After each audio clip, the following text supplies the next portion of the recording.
10,000 BC is a 2008 American Neolithic adventure film directed by Roland Emmerich, who co-wrote the story alongside co-composer Harold Closer. This prehistoric adventure follows a band of hunters who must set off to rescue their captured tribesmen from the clawed hands of a god. She came to tell us of four-legged demons. Yeah, I think the film has more historical inaccuracies than meat on the bones, but doesn't mean it's bad. If you grew up in the 90s or early 2000s, then you most likely have heard the name Roland Emmerich. He served in producer, directorial, and writing roles for so many summer blockbusters: Independence Day, The Patriot, Zilla, and many more. They aren't always the best, but they're typically pretty fun and manage to bring in a tidy sum of cash with them. Hell, he's still going to this day with stuff like Independence Day Resurgence. Well, you can't win 'em all. Let's see if this is worthy of the White Spear. This is 10,000 BC.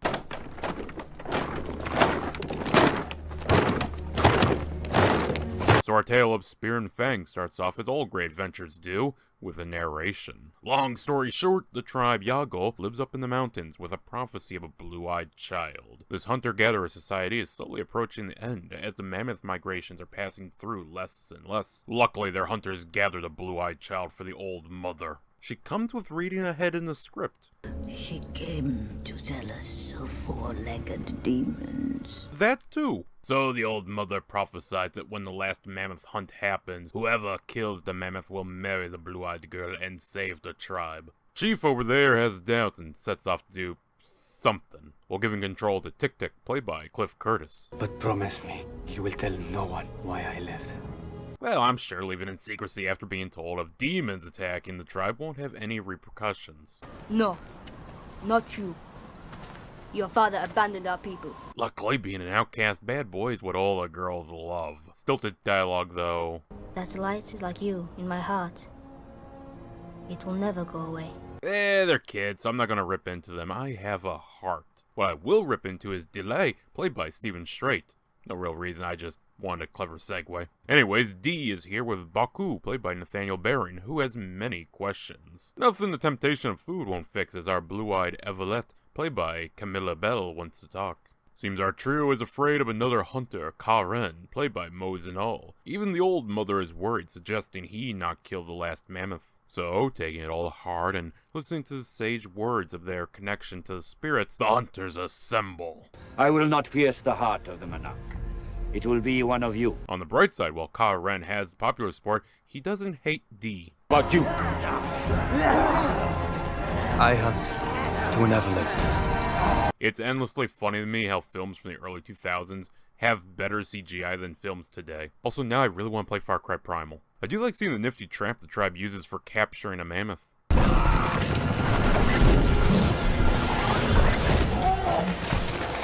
Bro code wasn't invented until 5000 BC. So our hero jumps onto the net, and with his hands getting stuck, he becomes the last man hanging. Only now he's alone, and the beast is pissed. So hell yeah, beast down, girl won, tribe fed, just one teensy tiny problem. Why does Tick-Tick not celebrate with us? Yeah, Tick-Tick knew that D only held on so long because his hand was trapped. It is not the way of the Akal to claim the White Spear with a lie.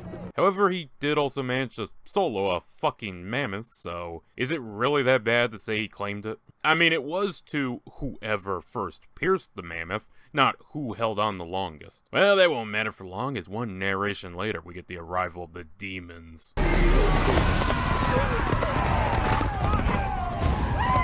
While I like this scene, I do feel like the PG-13 is either too soft, or it's holding back the brutality. Just saying, Conan did it better.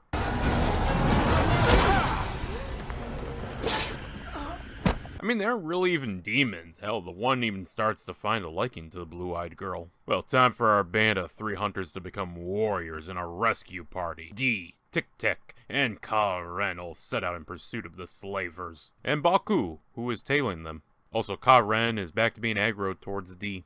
Are you afraid? Answer.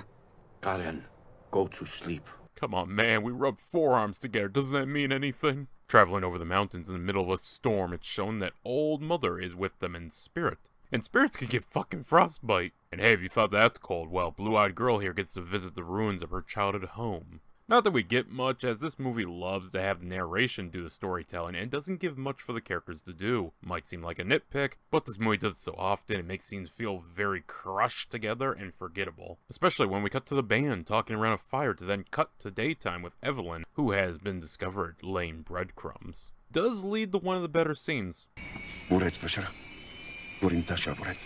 Even if that's an awkward angle to be striking the hand and doesn't look right. Enough criticism, it's time for a biome change, the lush jungle, and its many dangers, including bald men, as One Eye, played by Marco Khan, moves in. Nothing a quick bonk won't fix, along with some feathery beast. Doesn't go that well though. Come the end, the score is one injured Tik-Tik and a captured Baku Ka-Ren bundle. Not the greatest rescue attempt. He tried to save us. Also, if none of these actors look super familiar, that was done by choice. Emmerich didn't want recognizable faces since he believed that would draw people out of the experience. I mean, yeah, Will Smith and Zendaya would in fact make this a much harder watch. About as hard as that fall D will take while hunting. Come night, he realizes the pit is filling with water rapidly, and he isn't alone. A saber-toothed tiger has become trapped as well. Well, Fallout 3 has taught me that it's best to meet fodder with a positive karma score, so let's fix this. One free wet pussy later, and our duo pursue the slavers into a desert, finding a freshly attacked village, complete with not the most friendly of welcomes.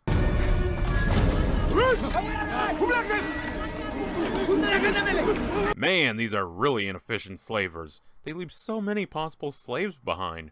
Why not get as much as possible in one trip? Well, the pussy has come back around, and man, I really wish this went full Beastmaster. And it would come back for the final act. Oh, and these people have a prophecy about this whole thing, and they met Dee's father, who was taken wherever the slaves are being taken. Also, Tik-Tik reveals that Dee's father only left to try and find the tribe's salvation, instead of waiting for Old Mother's prophecy. He didn't take the White Spear because he knew others would follow him, leaving those left behind to die. Back in That's So Slaver, dissension is forming in the ranks as the warlord grows a soft spot for Evelyn.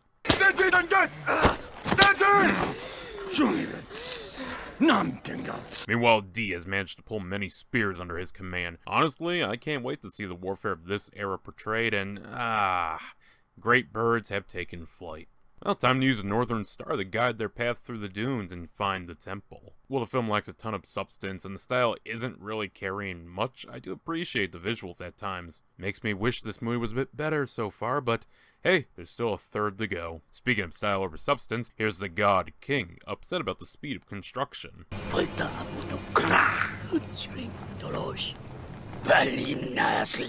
Well, Ka-Ren, guess your story is over. Over the edge. Realizing they will never win, even with their current numbers, it's decided they'll sneak in and rally the slaves into revolting. This number of spirit does not matter.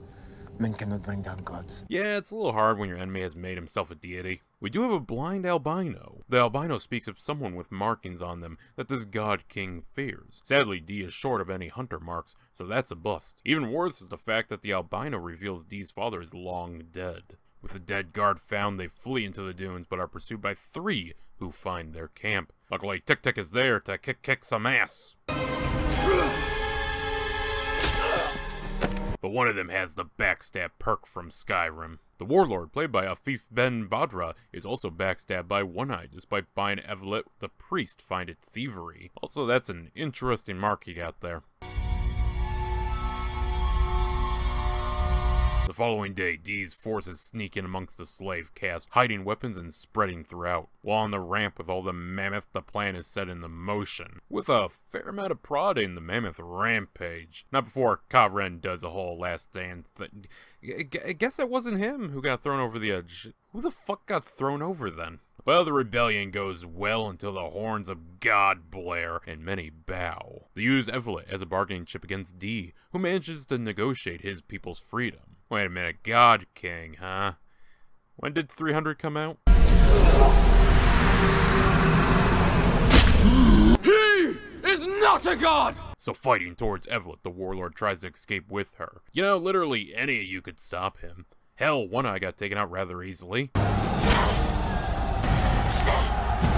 Hey, wasn't there something about an arrow in the vision? No! So one rage kill later and a spiritual self-sacrifice, our tale comes to an end. And then the long journey home began. 10,000 BC was first released in Japan at a Tokyo premiere February 22nd, 2008, with a final internet release for Italy May 1st, 2023. Most everywhere it was named some variation of 10,000 BC, though Poland included the subname Prehistoric Legend. In fact, when the film was handed out to some theaters, it was under the fake name King Dinosaur. Not sure if that's a spelling error on IMDb, or if they actually used that. The film would have a budget of $105 million, and managed to draw in over double that, with almost $270 million. Double Negative was perhaps given the most challenging task of creating the CGI Sabretooth in the pit. They would have to manage visual effects including fur, wet fur, water, and creature animation. The historical accuracy is all over the place, but largely much of the film is out of sync with our world. Stuff being too close, appearances of various creatures and plants that shouldn't exist, Iron Age creations, and the blue-eyed girl is a bit early for that gene. That being said, a map showing Atlantis off the coast of Spain is a funny nod to Plato's theory the Egyptians received aid from Atlanteans. 10,000 BC isn't what I would call the best film ever. Hell, even compared to somewhat similar tales, it's rather weak. I love seeing the visuals of this era. Accurate or not, it's enjoyable and pulpy to see mammoths being used to construct giant pyramids for a god king. Problems truly start kicking up when it comes to anything past the style. The story seems like someone made an outline, then dotted down some notes in between. The narration is the only sinew connecting the events, while everything feels rushed and weak. It all just kinda happens and shrugs and moves on. Even the ending has very little to it. Your burned down village? One look at nothing else. Your father was a slave here? He died some random place. Saber-toothed tiger you're destined to be with? Well, it will show up to prove who you are and nothing else. Dialogue at times seems like the actors are just trying to rush through their lines to get the film done. The eventual combat is also weak. It's fine, but like everything else feels rather ho-hum and set to automatic. Maybe it's because none of the score really stands out. The film overall is very bland,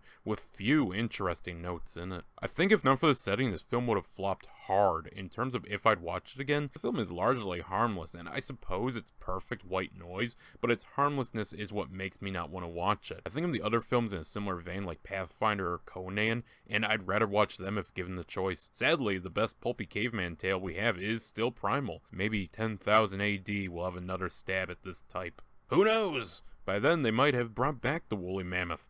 Because why not spit in the eye of God? Do not eat me when I set you free.